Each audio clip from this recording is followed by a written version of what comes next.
Now weather with meteorologist Matt Hefner, certified by Weather 8 for the most accurate forecast in the Ozarks 7 years in a row. Well, the wind seems to be really the theme today, Matt. I thought it was going to be a little bit gloomier than what it would be this evening, but it sounds like clouds might be rolling in again. It's definitely started that way, where we had that gloomy cloud. It looked really dark this morning with all that rain. It looked like it was going to pour down. Didn't get a whole lot of rain here in Springfield. It turned out to be a lovely evening. You can look at the Retromania camera down in downtown Branson.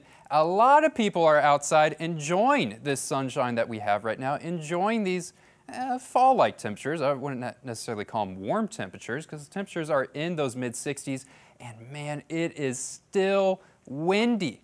Last night we had winds out of the south. Now we have fast winds out of the west. Tomorrow it's going to be fast winds out of the northwest. So these fast winds, they're not going to shake. They're going to stick around for the next couple days, and really the big driver for this is this low pressure system. This centered right now, right about in Omaha, where you can kind of see the center of this swirl that's going on, and it brought in this cold front earlier our way, and you can see this line right in here.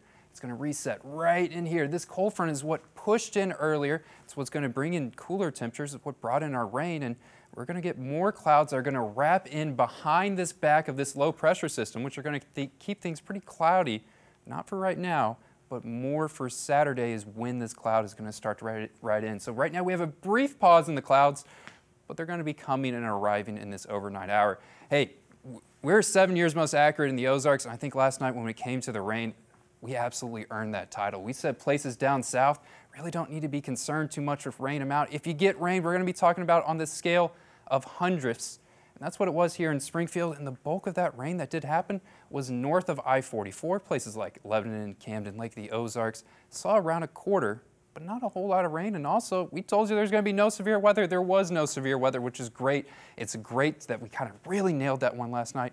Light rain for most of us. Places down south didn't see much of it at all. And tonight, it's going to be the same story. We're not a whole lot of rain, but it's going to be very cold, very windy. Temperatures in Springfield, upper 40s. Whole lot of clouds are going to be pumping in on the backside of that system, and those gusty winds, they're going to make it feel like low 40s when you factor in the wind chill.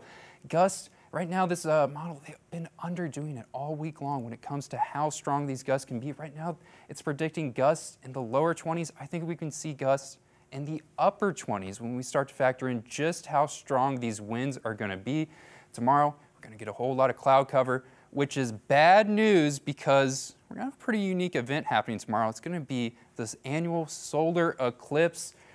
Man, I really want those clouds to be pushed out of the area so we can get the best view of this. I think we're going to have to fight through those clouds. Hopefully we can get a break in the clouds long enough to see this when it's going to be happening. It begins about 10:30, 10:27 for us here in the Ozarks. The peak time is going to be at 11:53, and we're not going to get a perfect ring of fire. That's going to happen for people that are more out west than us. We're going to get about 2/3 of the moon going to be blocking the sun, and that's if the clouds will push out of the way in order for us to see it. And hopefully that's going to be the case. I'd be ashamed if those clouds do block this awesome event that's going to be happening tomorrow at 11:53. And kind of your weekend forecast, Friday the 13th. I had to break out some of the Halloween graphics. Excited to use them. Going to be a cold night here tonight. It's going to be in those upper 40s for us. And then Saturday we're going to warm up, but not really all too much. Upper 50s. The winds are still going to be there for Saturday. They're going to be switching to out of the northwest. And Sunday, the winds are going to start to die down. They'll really die down when we get to Monday, but it's going to be even colder for your Sunday than what you're going to experience on Saturday. So taking a look at the full 7-day forecast, we're looking at cold temperatures that are going to be sticking for Saturday, sticking for Sunday, sticking for Monday. Tuesday and Wednesday will start to warm back up, for rain chances are going to return on Thursday. Bailey? All right, thank you, Matt. Well, we've been telling you about the annular solar eclipse all week this week, and if you're wanting to look at the ring of fire and don't have the protective eclipse glasses you need, there is a way that you can make one at home. It's called a pinhole projector, and it involves a little bit of arts and crafts, but don't worry, it's not very hard. All you need is a box, like a cracker box, the one you see on your screen, some white paper, scissors, aluminum foil, tape, and a thumbtack. For the step-by-step instructions, go find this story on our website, ozarksfirst.com.